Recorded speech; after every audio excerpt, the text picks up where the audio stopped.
अस्सलाम वालेकुम। सफी न्यूज में खुशामदीद। परदेसियों मुबारक हो। सऊदी अरब में ईद का चांद नजर आया। कल जुम्मे को ईद उल फितर का पहला दिन होगा। आप सबको मेरे तरफ से ईद उल फितर बहुत बहुत मुबारक हो।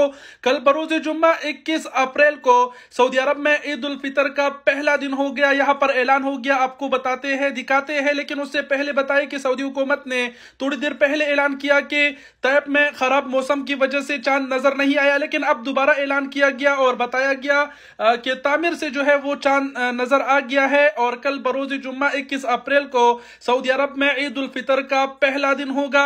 आप सबको मेरे तरफ से एक बार फिर ईद उल फितर बहुत बहुत मुबारक हो। और अब आपको जो है सऊदी हुकूमत का ऐलान दिखा देते हैं। ये देखिए 5 मिनट ही नहीं हुआ है कि ये ऐलान हुआ। ये देखिए यहाँ पर लिखा गया है वक्त जुम्मा अव्वल यौमल ईद उल फितर फिस सऊदिया, यानी सऊदी अरब में जो है जुम्मे को ईद उल फितर का पहला दिन होगा। ये इंग्लिश में भी आप देख सकते हैं, tomorrow Friday is the first day of Eid ul Fitr in Saudi Arabia. ऐलान हो गया। आप सबको मेरे तरफ से बहुत बहुत मुबारक हो। और ये सऊदी कितना खुश है, इसका डांस चेक करे भाई इस खुशी में माशाल्लाह। ये एक ब्रेकिंग न्यूज है, आगे अपने साथ जरूर शेयर करें ताकि दूसरे लोगों को भी पता चल सके कि सऊदी अरब में कल बरोज जुम्मा जो है ईद उल फितर का पहला दिन होगा। आखिर में एक बार फिर मेरे तरफ से ईद बहुत बहुत मुबारक हो आप सबको।